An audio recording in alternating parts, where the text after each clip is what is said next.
Under the overcast skies of Charleston, the narrow brick alleys held a kind of secretive intimacy, whispering old tales of love, loss, and redemption. It was in one of these quiet corners, just behind a tucked-away coffee shop near the waterfront, that Hannah Hart's life brushed against destiny. The rain had started earlier that afternoon, a steady misty drizzle that blurred the edges of the city into watercolor.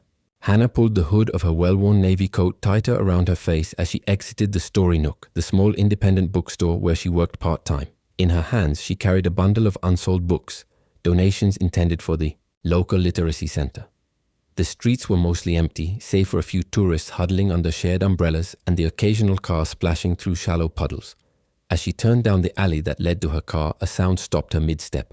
It was raw, unfiltered, the unmistakable sound of someone crying. Not the kind of discreet sniffles Charleston's genteel society might allow in public, but a broken, gut-wrenching sob, barely muffled by the heavy rain. Instinct urged Hannah forward. She stepped carefully toward the shadows, scanning for the source. There, slumped against the old brick wall beside a pile of discarded crates, was a man in a dark suit, drenched through, head bowed in his hands. His expensive attire was out of place among the backstreet debris. The polished leather shoes scuffed, the cufflinks missing one gleaming stone. His shoulders shook with the force of his grief, every breath a battle he was losing. Hannah's heart twisted. She didn't know him, she didn't know his story. But pain like that was universal, and she recognized it in her own marrow, the same way she had crumbled years ago when her world had been ripped apart by betrayal. No stranger to heartbreak, Hannah understood better than most that sometimes what a person needed wasn't words but presence. Without overthinking, she approached slowly, her boots splashing quietly in the puddles. Kneeling down, she placed a gentle hand on his shoulder. The man flinched but didn't look up. His body radiated a kind of desperate loneliness, the kind that no umbrella or shelter could protect you from. "I'm here," she said softly, her voice almost lost to the rain. "You're not alone." At her touch, he crumbled further, as if permission had been given to break entirely. Hannah shifted closer, ignoring the cold seeping through her jeans, and wrapped her arms around him. It was not a lover's embrace, nor a pitying gesture, but something raw and human, an offering of connection in a world that too often looked away. For a long time, they stayed like that, two strangers anchored to one another by invisible threads of sorrow and compassion. Hannah closed her eyes against the rain, feeling it stream down her face, mingling with the faint salt of tears she didn't even realize she was shedding. She thought of the nights she'd spent alone, wishing someone would just sit beside her, without demanding explanations. Gradually, the man's sobs quieted. His breathing evened out, though he still did not lift his head. When at last he stirred, it was with a kind of wary hesitation, as though surfacing from deep underwater. Hannah loosened her hold but didn't move away entirely. She wanted him to be the one to decide when the connection could end. He finally glanced up, and for a brief shattering moment their eyes met. The man was young, no more than 32 or 33. His dark hair was plastered to his forehead and his features were chiseled in a way that might have seemed commanding under other circumstances. But it was his eyes that struck Hannah, deep-set, ocean blue, and flooded with a sadness so profound.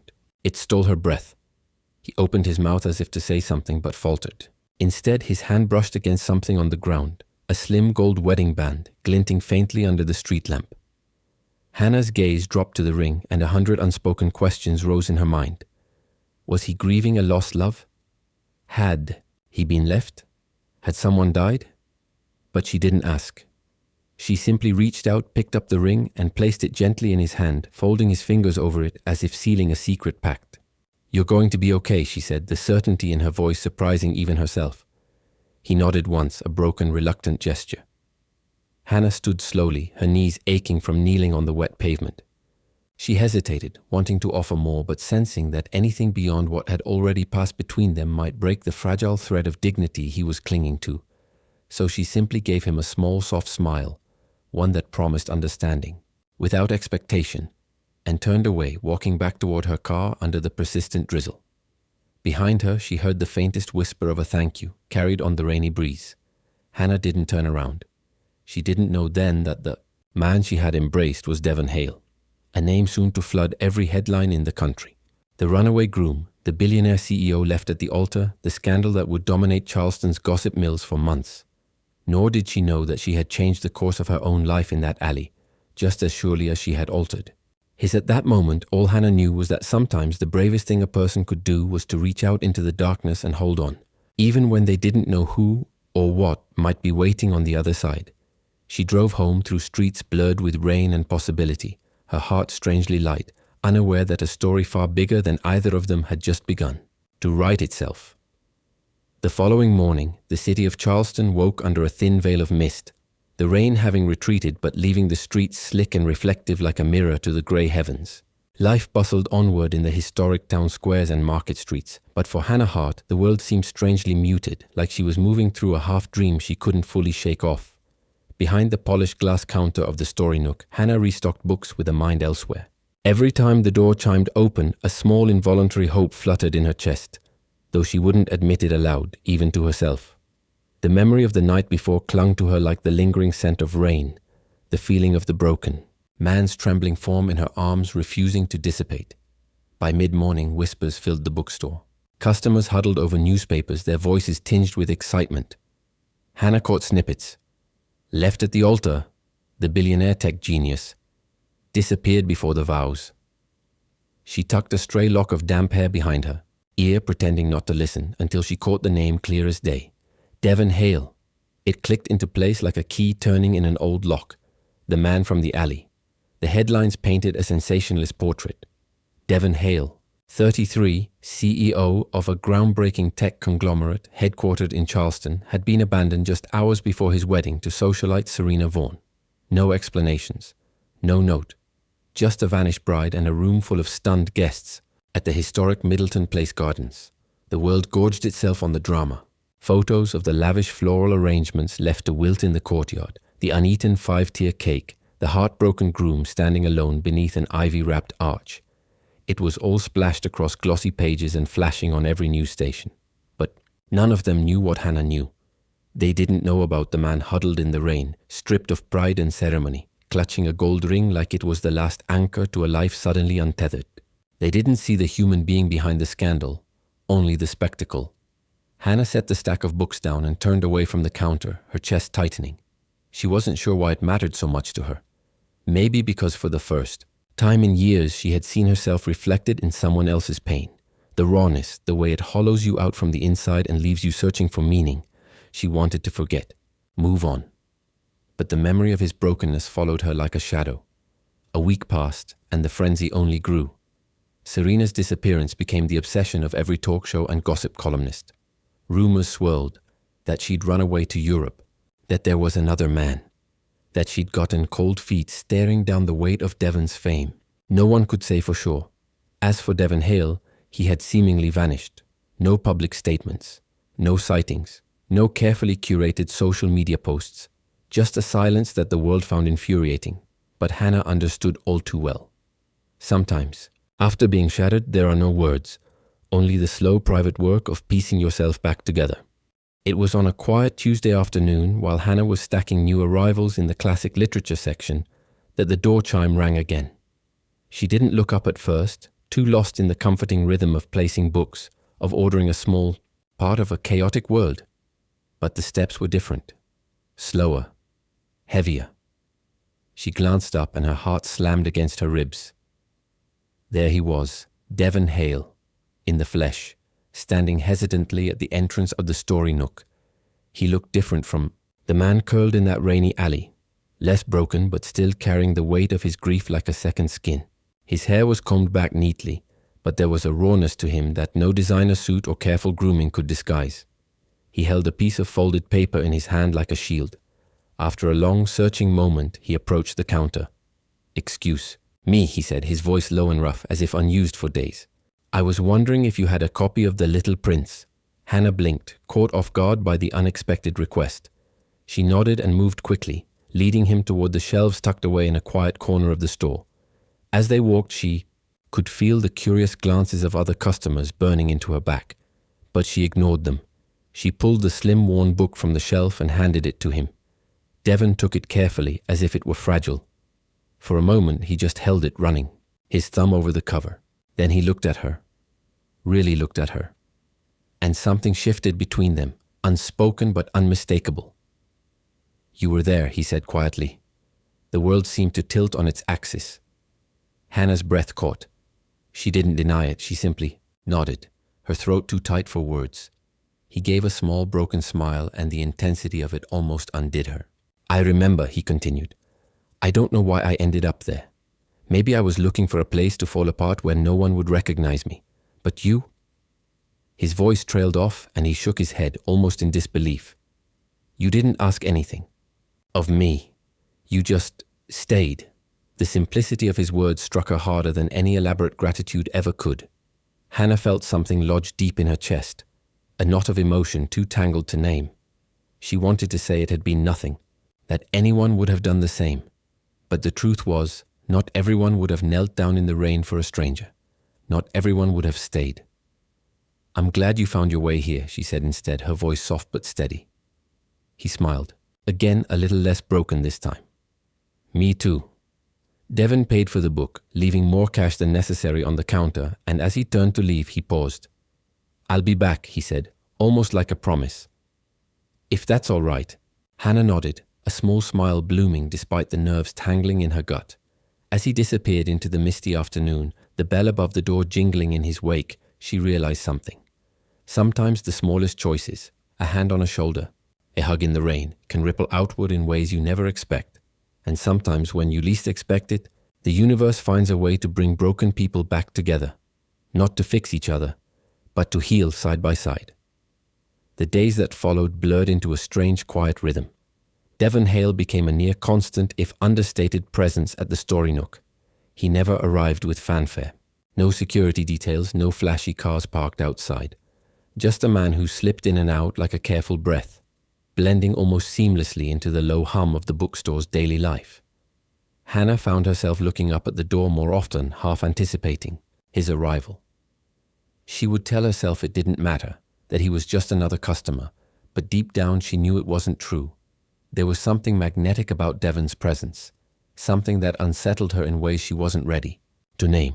He always lingered near the classics section, sometimes pretending to browse, but more often simply standing there, a book open loosely in his hands, stealing glances toward the counter where Hannah worked. At first, their conversations were brief, murmured discussions about literature, safe exchanges about the weather or the best coffee spots in Charleston. But slowly, without either of them intending it, the space between them began to shift.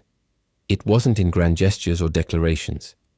It was in the way Devon's eyes softened when Hannah laughed quietly over a misshelved book.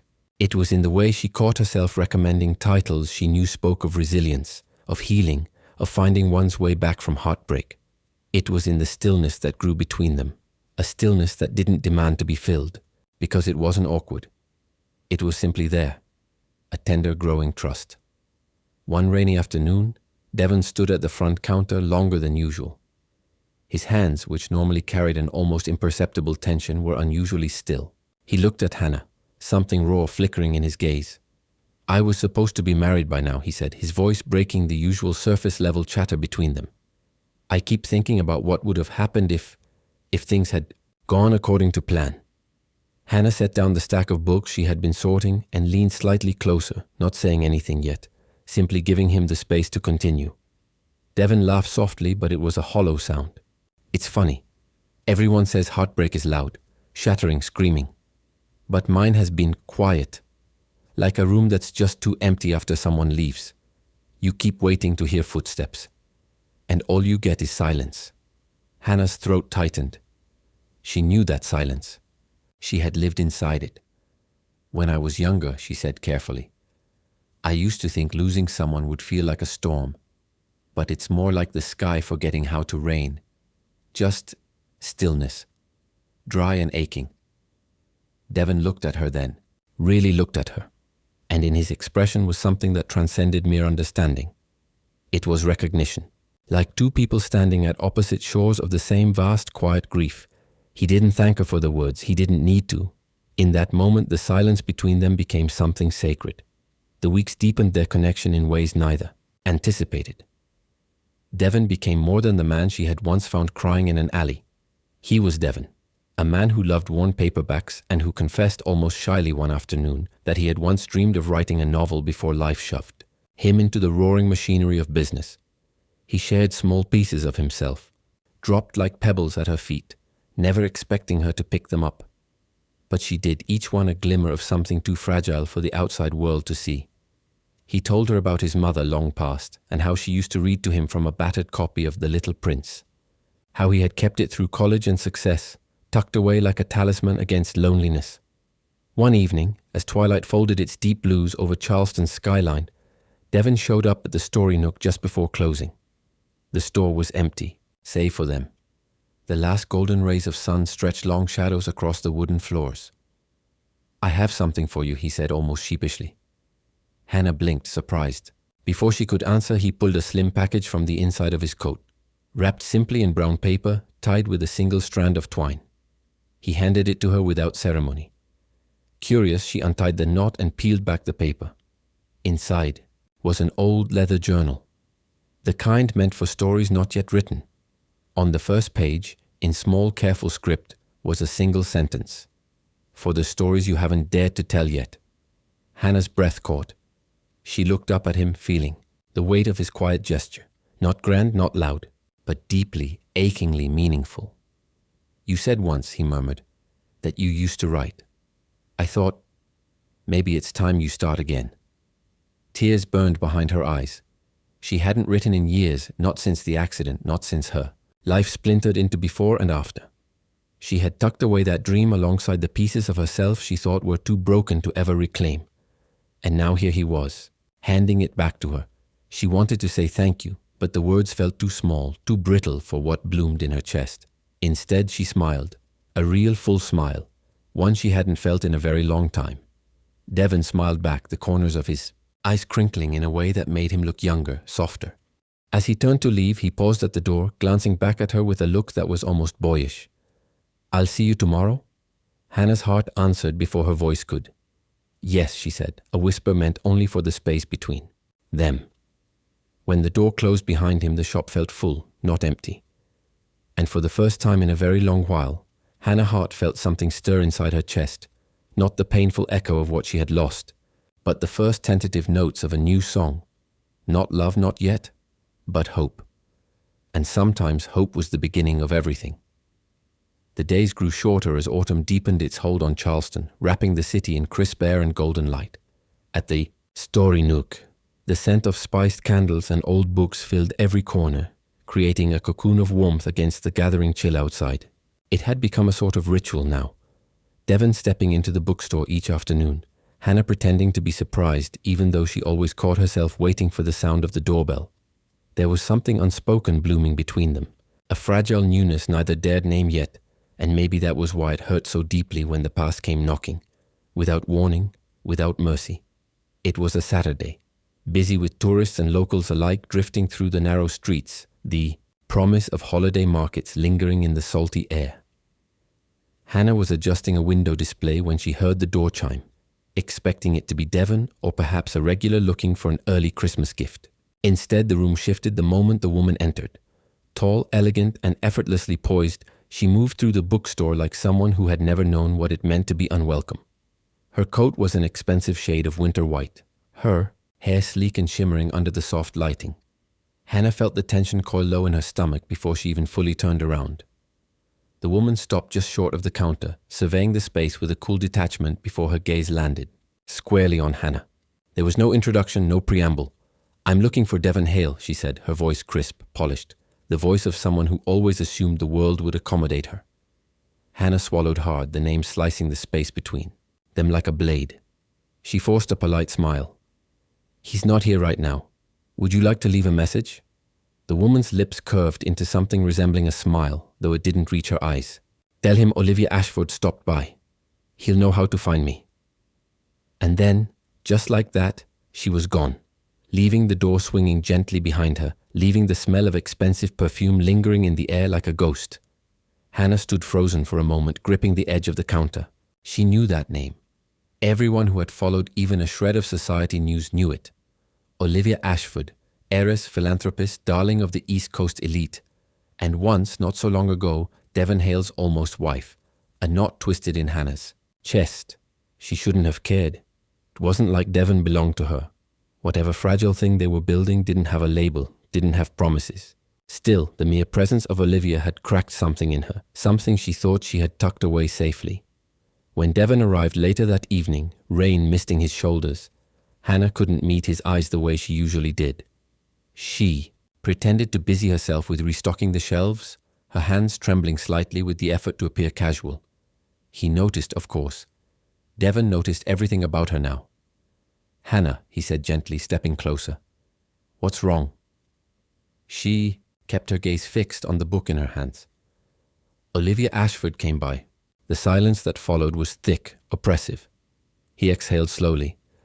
"I didn't know she was in town." Hannah nodded, her throat tight.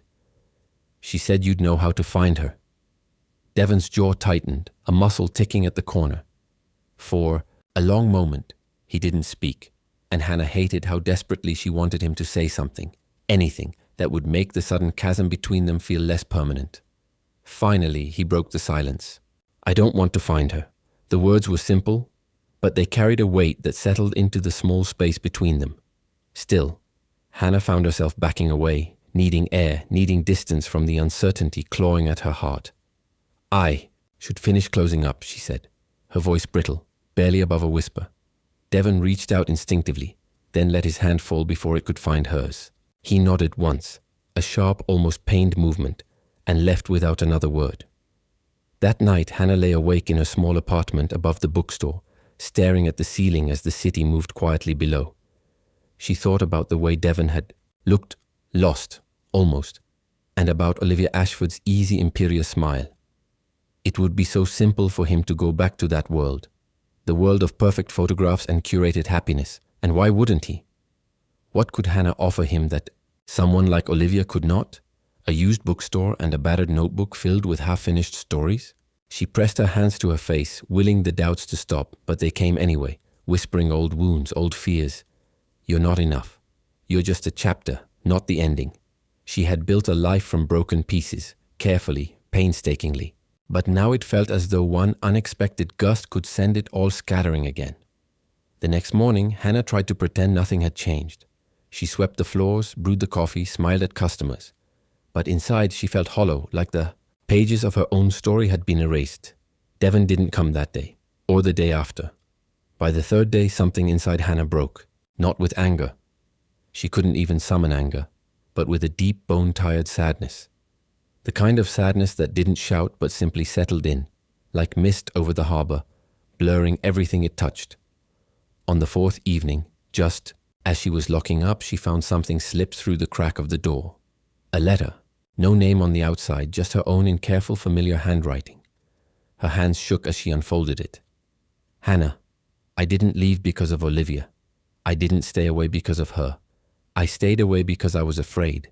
Afraid that you would look at me and see everything I'm trying so hard not to be anymore. I'm not good at this, at being real, at showing up for someone without hiding behind work or expectations or fear. But I want to try, for you, only for you. If you'll let me." It wasn't signed. It didn't need to be. Hannah pressed the paper to her chest, closing her eyes as the first real tears fell. Not of sorrow, but of something older, more complicated. Hope, maybe. Forgiveness, perhaps.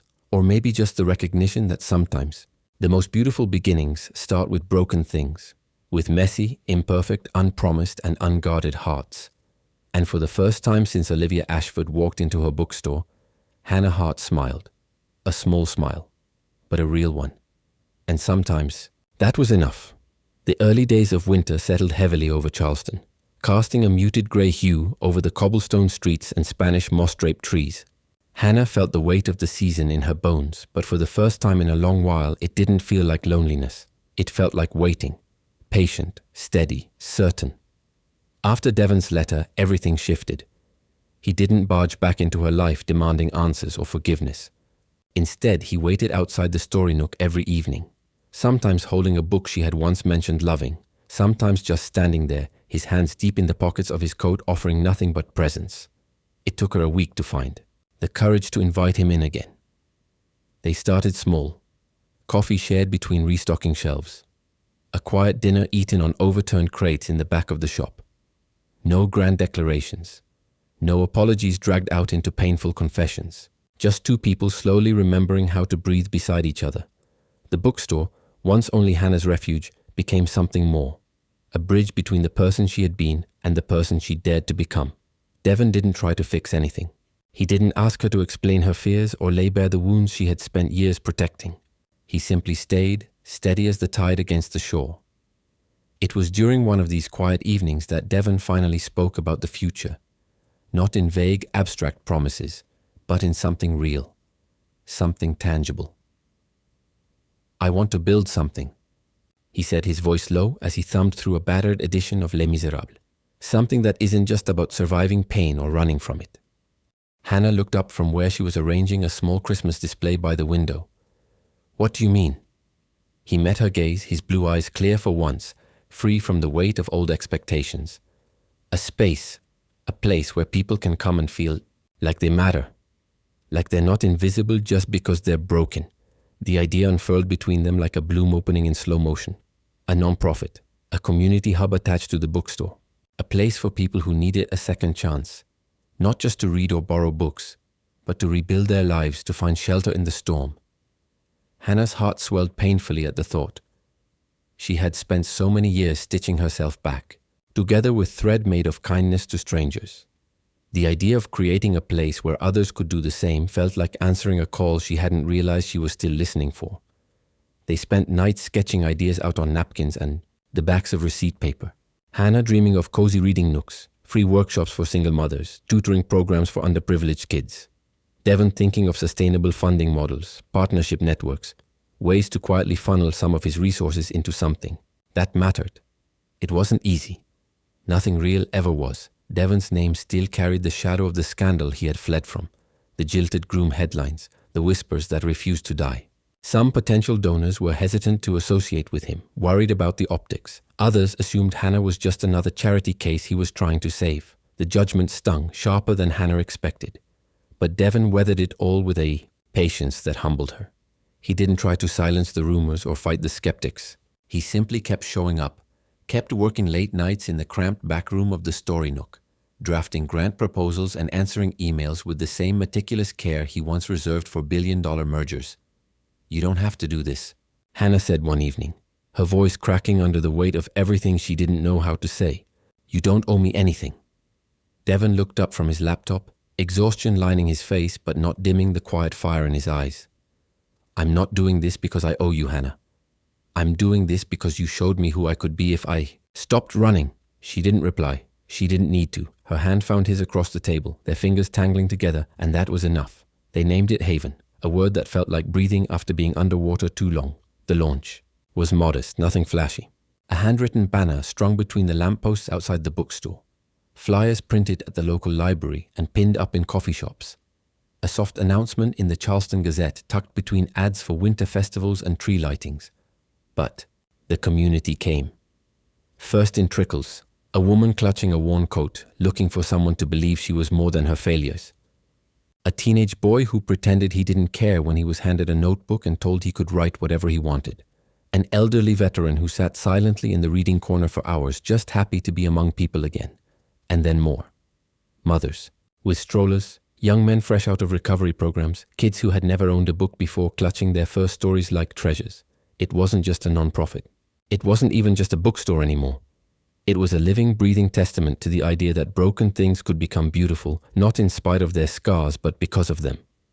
Through it all, Hannah and Devon found themselves weaving a life together, quietly, tenderly, like mending a tapestry one careful thread at a time.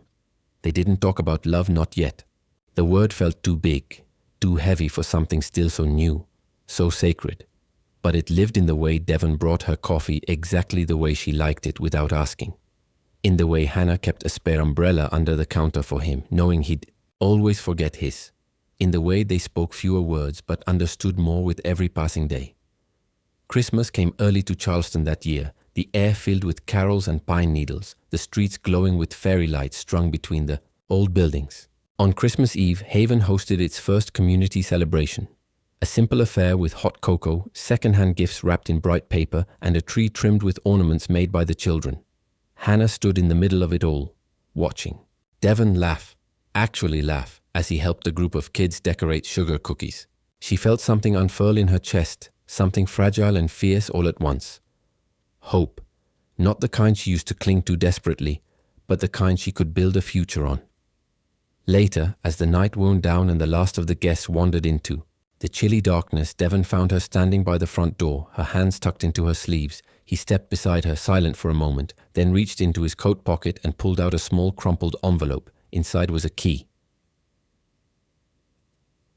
"To Haven," he said simply. "To us." Hannah blinked against the sudden prick of tears. "I didn't think I'd ever find a home again," she whispered. Devon smiled, that quiet, rare smile that still made her knees a little weak. "You didn't find it, Hannah. You built it." And in that moment, in the soft glow of the bookstore lights and the hush of the Charleston night, Hannah realized something she had once thought impossible. She was no longer a woman standing at the edge of the world, afraid to fall. She was flying. Spring arrived quietly in Charleston, slipping into the city like a whispered secret. The soft pastels of blooming dogwoods framed the streets, and a warm breeze stirred the Spanish moss into lazy dances over the sidewalks. The world outside seemed lighter, full of beginnings. And for Hannah and Devon, it wasn't just the season that had changed. It was everything. Haven had grown beyond anything they first imagined. What started as a hope scribbled on napkins had blossomed into a vibrant heart within the community. Every room now held stories of healing, of rebuilding, of lives stitched back together with threads of kindness. Hannah moved through those rooms every day with a quiet reverence, remembering a time when she thought she would never feel whole again. She saw herself in the women who sat in the cozy reading nooks, tentatively picking up books with trembling hands. She recognized her old fears in the eyes of the teenagers who lingered at the doorway, unsure if they were welcome. She felt this pulse of hope in every whispered thank you, in every tearful hug, in every shaky first step someone dared to take toward a different life. Devon never stopped surprising her. He didn't simply fund Haven, he lived it. He learned how to organize job fairs, helped teach resume workshops for women trying to re-enter the workforce, and sometimes simply sat in the back of the center's tiny coffee room sharing his story with anyone who needed to hear that broken things could still be beautiful. On weekends, when the weather was kind, Haven organized outdoor events, book drives in the park, open mic nights for poetry, family picnics under the swaying oaks near the waterfront.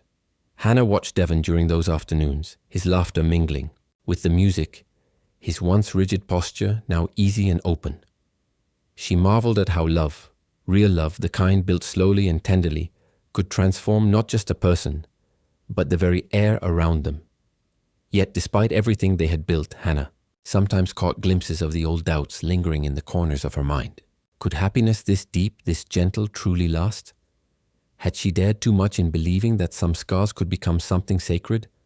Those questions hung in the back of her heart the morning Devon asked her to walk with him down to the Battery. The city was bathed in golden light as they strolled hand in hand along the seawall. Tourists bustled past, snapping photos of the historic mansions, the old cannons, the ancient oak trees reaching their gnarled fingers toward the sky. But for Hannah there was only Devon, the steady warmth of his hand, the way he glanced at her every few steps like he still couldn't believe she was real. They reached a quiet spot where the stone wall curved out into the harbor, and there, he stopped, turning to face her fully. "Hannah," he said, his voice rough with nerves he rarely showed, "I don't have a speech prepared. I'm not good with perfect words." She smiled up at him, her heart pounding in her chest. "But I know this," he continued, reaching into his pocket, pulling out a small velvet box. "Every good thing in my life has happened because you cared enough to hug a broken man in an alley." He opened the box to reveal a simple, elegant ring, a solitary diamond cradled by a delicate gold band. Nothing flashy, nothing extravagant, just timeless and steady, like the life they had built together. Tears welled in Hannah's eyes before she could stop them. "I don't need a perfect life," he said, his voice low and certain. "I just need a life with you. Will you marry me, Hannah?" For a moment the world spun around her. The laughter of tourists, the cry of gulls, the soft rush of the water against the rocks.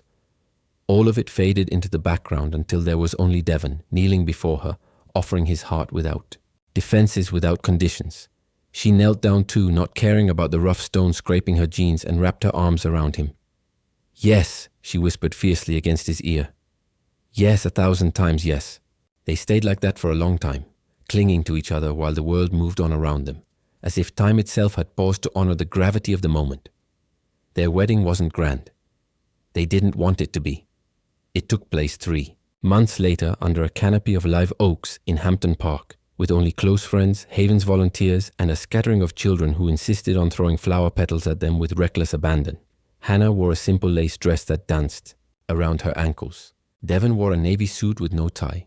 His shirt sleeves rolled to his elbows by the end of the afternoon as he chased laughing kids across the grass. When they exchanged vows, neither used scripted promises. Instead, Hannah promised to believe in the imperfect moments, to hold space for the days when love felt like work rather than magic. And Devon promised to keep showing up, not with grand gestures, but with quiet, steady hands willing to build a life one brick at a time. Their first home together was a modest townhouse not far from Haven. The walls were lined with books, photographs of laughter-filled afternoons, and art donated by grateful hands. In every corner, there was evidence of the life they had crafted. Mismatched mugs, a perpetually overstuffed coat rack, a half-finished puzzle on the kitchen table. It wasn't perfect. Sometimes Hannah still woke up from dreams of loss she couldn't explain. Sometimes Devon fell silent for reasons even he didn't fully understand. But they had learned to meet each other there, in the quiet, in the brokenness, and choose each other again and again. A year after their wedding, Haven expanded, opening a second location in a struggling neighborhood across the river. Hannah stood at the ribbon-cutting ceremony, holding Devon's hand, her heart bursting with pride.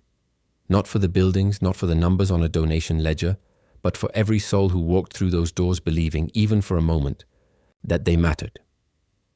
Later that evening, after the speeches were done and the last cupcake was eaten, Hannah and Devon sat together on the front steps of the new center, watching the sun slip behind the skyline. Devon slipped his arm around her shoulders, pulling her close. "You know," he said softly, "if you hadn't hugged me that night, I don't know where I'd be." Hannah smiled against his chest. "Maybe I saved you," she said, her voice teasing but full of truth. "But you saved me right back." The stars blinked awake above them, indifferent and eternal. But down here, beneath the weight of all they had lost and found, 2 people held on to each other. Proof that sometimes the smallest acts of kindness could ripple outward into a life neither had dared to dream possible. They stayed there until the night grew cool and the street lamps buzzed to life. 2 souls stitched together by grief, by hope, and by a single hug that had changed everything, and somewhere deep inside them a quiet, steadfast certainty lived. They were exactly where they were meant to be. Together. Thank you for following this heartfelt story of Fortune's Wrath channel. Share your thoughts about the story in the comments below. If you believe that true love can withstand all trials and sometimes begins in the simplest of ways, don't forget to hit the like button and share this story with your friends. To never miss out on touching and meaningful stories, subscribe to our channel and help us spread messages of love and warmth to everyone. Let's cherish the beautiful moments of life and love together.